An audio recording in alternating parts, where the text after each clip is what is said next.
हमारे पाकिस्तान में कुछ चीज़ों को हम बहुत ज़्यादा एक बड़े स्केल पे चेंजेस भी की, जैसे आयोडीन मिला नमक। वो क्यों इस्तेमाल करना, यानी नमक के अंदर हम खुद आयोडीन मिक्स करते हैं। उसकी रीज़न ये है कि बहुत सारे अफराद को आयोडीन की कमी हो जाती है, जो हमारा ये ग्लैंड है उसकी वजह से गीलड़ बनता है। तो हाइपरथायराइड अगर ये ज़्यादा काम कर रहा हो तो ऐसे अफराद को एंग्जाइटी के प्रॉब्लम्स रहते हैं, इनको बहुत ज़्यादा हाइपर एक्टिव होते हैं, ओवर थिंकिंग में होते हैं, इनके हाथों पाँव में अक्सर गर्म और पसीना रहता है।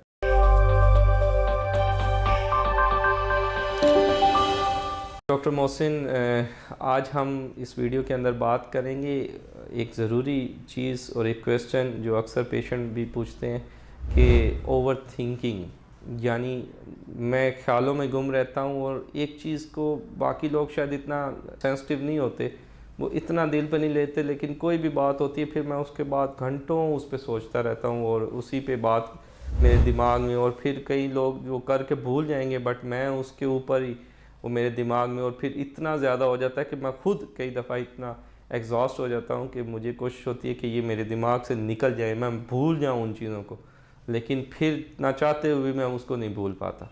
तो इन चीज़ों का क्या वजह है और इन चीज़ों को कैसे कम किया जा सकता है? तो हमारी कोशिश भी यही होती है कि इन वीडियोस के ज़रिए जो हमारी यंग जनरेशन है उसको हम मैसेज कन्वे करें। हर चीज़ की मेडिसिन नहीं होती, कुछ चीज़ें हमारी बिहेवियर से लिंक हैं, कुछ उस साइकोलॉजिकल हमारे प्रॉब्लम्स हैं जिनको एड्रेस करने की ज़रूरत है। और पहले ज़माने में जब बुज़ुर्ग होते थे, चाहे मस्जिद में हो चाहे महल्ले में बैठे हों, तो वो एक बड़े ठंडे दिमाग के होते थे और वो तसल्ली भी दिया करते थे, उससे बहुत सारे प्रॉब्लम वैसे ही देखा देखी सॉल्व हो जाते थे। अब क्योंकि वो एक गैप आया है, वो दादा दादी के साथ बैठने वाला वो टाइम अब नहीं रहा, ना ही इवन टाइम होता है, ना बच्चों के पास है ना उनके पास है कि वो, और इस गैप की वजह से बच्चे अपना रोल मॉडल शायद वो टिकटॉक और उनके ऊपर हैं और वो अपनी जनरेशन से मैच कर रहे होते हैं।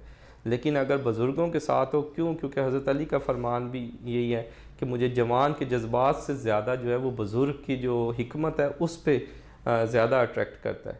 यानी जो जवान है वो जो जज्बाती तौर पे फ़ैसला कर रहा है उससे कई दर्जे बेहतर है जो बुज़ुर्ग एक अपनी सोच समझ और हिकमत पे फ़ैसला करता है, उस फ़ैसले में दम होता है।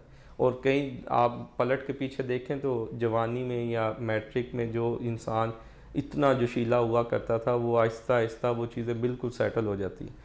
क्या वजह होता है कि कई दफ़ा हार्मोनल चेंजेस होती हैं, जो हमारी बॉडी का रिएक्शंस होता है, हर वक्त स्ट्रेस और वो चीज़ें आ रही होती हैं। तो इन चीज़ों को अगर आप आहिस्ता आहिस्ता, शुरू में वो आदत होती है फिर पर्सनैलिटी का हिस्सा बन जाती है। यानी फिर लोग कहते हैं यार ये तो वैसे ही एक चीज़ इसके बस पता चल गई ना, अब ये दिमाग की दही कर देगा। तो ये सूरत हाल तक जाने के लिए पहले एक लंबा सफ़र है जो इंसान तय करता है। तो इस तरह के वो कहते हैं कि यार एक पर्सनैलिटी का हिस्सा बन जाता है।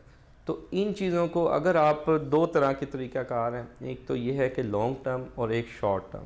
अगर आपको मेमोरी या इस तरह के प्रॉब्लम हो रहे हैं, बार बार एक चीज़ को सोचे जा रहे हैं, तो आप कोशिश करें कि कुछ पढ़ना शुरू कर दें या बुक पढ़ना शुरू कर दें या कोई टास्क लें और उसको लिख लें कि मैंने अगले 5 मिनट में ये काम करूँगा, इसके अलावा दैट्स इट, मैं और कुछ नहीं करूँगा। चाहे वो कपड़े प्रेस करना है, कुछ भी करना है, और आप वो काम करेंगे और टाइम के साथ आप उसको ख़त्म करेंगे ताकि आपका ब्रेन उस चीज़ में इन्वॉल्व हो जाएगा। दूसरा एक टेक्निकल पॉइंट है कि आप अगर सर के ऊपर ऐसे थपथपाते हैं 5-6 दफ़ा और आंखें बंद करते हैं, तो आप सोचते हैं कि मैं अपने दिमाग को खुद कंट्रोल कर सकता हूँ, I can control my self.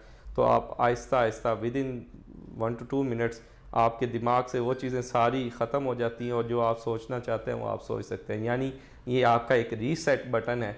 हमारी बॉडी की अभी बहुत सी चीज़ें हैं जो हम नहीं समझ पाए, तो एक रीसेट है जो आपका ब्रेन बहुत कुछ चीज़ों में सोच रहा होता है लेकिन एकदम से आप फोकस्ड हो जाते हैं। यानी ऐसे ही है कि जब आपको पता चले कि गाड़ी आने वाली है, टाइम ही हो गया, तो फिर सारी चीज़ें ज़हन से निकल जाती हैं, या कोई ऐसा झगड़े का अलार्म बज जाए या कोई कहीं आके पता चले कि फ़लाँ का हादसा हो गया, तो पिछली सारी इवन आपने खाना क्या था, पहनना क्या था, वो सब भूल जाते हैं और उधर फोकस हो जाते हैं। तो ब्रेन को खुद अपने कंट्रोल में रखते हैं तो इंसान मजबूत हो जाता है। लेकिन अगर ब्रेन के कंट्रोल में इंसान आ जाता है तो ब्रेन की कुछ आदत हैं जो बुरी हैं। ब्रेन हमें काम करने के लिए उकसाता नहीं है, यानी उसकी कोशिश ये होती है कि रेस्ट में रहो, मुझे भी काम ना करने दो और सोए रहो, और ये सुस्ती है। इसके अगेंस्ट जो अपने आप को स्ट्रॉन्ग करते हैं, जैसे कोई याद करता है, जैसे स्टूडेंट्स हैं बेसिकली वो अपने ब्रेन को एक तरह से ट्यून कर रहे होते हैं, बार बार पढ़ाते हैं, उनको याद करवाते हैं, पहले याद नहीं होता, फिर करते हैं, फिर भूल जाते हैं, फिर दोबारा याद करवाते हैं। तो हमने ब्रेन की जो उसमें न्यूरॉन्स हैं, जो सेल्स हैं, उनको स्ट्रॉन्ग करने के लिए जितने ज़्यादा काम करते हैं उतने ज़्यादा बनते हैं। हमारी बॉडी का पूरा सिस्टम ही इस पे बेस है कि जिसको जितना यूज़ इट और लूज़ इट, यानी अगर आप मसल को यूज़ करते हैं, जैसे लोहार का दायां हाथ ज़्यादा बल्कि भी होता है, मजबूत भी होता है बनिस्बत बाएं हाथ से, उसके बदले में सुनार का हाथ कमज़ोर होता है। क्यों? क्योंकि उसका कमज़ोर छोट एक नाजुक सा काम है, लेकिन लोहार का वो उस राइट साइड ज़्यादा स्ट्रॉन्ग होती है। और इवन हर इंसान में, अगर आपको नहीं पता कि वो दाएं हाथ से काम करता है, बाएं हाथ से उसके हाथ आप एक्सपोज करें और आपको आइडिया हो जाता है कि मसल जिस साइड के बिल्ड है वो उस साइड डोमिनेंट है। जैसे राइट साइड पे हैं तो राइट साइड वाला डोमिनेंट हो गया। तो अपने ब्रेन को खुद ट्यून करना होता है। तो इस लिहाज से जब वो आउट ऑफ कंट्रोल होता है तो फिर ओवर थिंकिंग होती है। दूसरी कुछ चीज़ें मेडिकल में ऐसी हैं कि जो ऑर्गेनिक हैं, जिसमें वाकई पैथोलॉजीज़ होती हैं, कंडीशंस हैं, उसमें एंग्जाइटी है। एंग्जाइटी ड्रग इंड्यूस्ड भी हो सकती है। एंग्जाइटी कई दफ़ा एडिक्शन की वजह से कुछ ऐसी मेडिसिन या ऐसे रिक्रिएशनल ड्रग्स हैं उनका भी है। तीसरा यह है कि सर्कमस्टेंसेस ऐसे हो सकते हैं। चौथा ये है कि इंसान जो है वो ख़ुद इन चीज़ों को जब अपने अंदर इनकलकेट करता है या उस पर होता है कि समझते समझते वो इन प्रॉब्लम में फंसता है, तो वो भी है, यानी कि मैनेज नहीं कर पा रहा। उसमें साइकेट्रिक इलनेस के अंदर एंग्जाइटी, स्किज़ोफ्रेनिया ये है। ऑर्गेनिक की जहाँ बात है वहाँ हाइपरथायराइडिज़म। हमारे पाकिस्तान में कुछ चीज़ों को हम बहुत ज़्यादा एक बड़े स्केल पे चेंजेस भी की, जैसे आयोडीन मिला नमक। वो क्यों इस्तेमाल करना, यानी नमक के अंदर हम खुद आयोडीन मिक्स करते हैं। उसकी रीज़न ये है कि बहुत सारे अफराद को आयोडीन की कमी हो जाती है, जो हमारा ये ग्लैंड है उसकी वजह से गीलड़ बनता है। तो हाइपरथायराइड अगर ये ज़्यादा काम कर रहा हो तो ऐसे अफराद को एंग्जाइटी के प्रॉब्लम्स रहते हैं, इनको बहुत ज़्यादा हाइपर एक्टिव होते हैं, ओवर थिंकिंग में होते हैं, इनके हाथों पाँव में अक्सर गर्म और पसीना रहता है। तो ये चीज़ें अगर हो रही हैं, और इनका सबसे ज़्यादा एक तजर्बा भी किया गया कि एक इंसान को मुख्तलिफ़ अमराज दी गई और उनसे पूछा गया कि कौन सी मर्ज़ ज़्यादा आपके लिए पेनफुल थी, तो वो कहते हैं कि काश मेरी ज़िंदगी से एंग्जाइटी निकल जाती।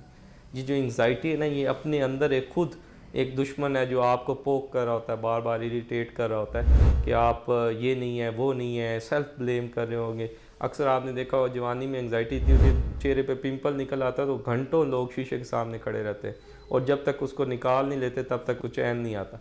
तो ये अपने अंदर एक जंग है। लेकिन अगर आप एक्सरसाइज करते हैं, एक्टिव रहते हैं, और ख़ास तौर पे हाइड्रेशन लेवल अच्छा रखते हैं और इस पे वर्क करते हैं, तो इन चीज़ों को सॉल्व भी किया जा सकता है। और अगर ऐसा हो कि आपकी लाइफ डिस्टर्ब हो रही है, नींद डिस्टर्ब हो रही है, पर्सनैलिटी डिस्टर्ब हो रही है, मेमोरी प्रॉब्लम्स आ रहे हैं, तो फिर आपको ज़रूरी है कि अपने डॉक्टर से कंसल्ट करें, ताकि शुरू में आपको कुछ मेडिसिन दी जाए, फिर उसके बाद आहिस्ता आहिस्ता उसको आप छोड़ देते हैं और सिंपल अपनी नॉर्मल लाइफ में आप इंजॉय भी करते हैं।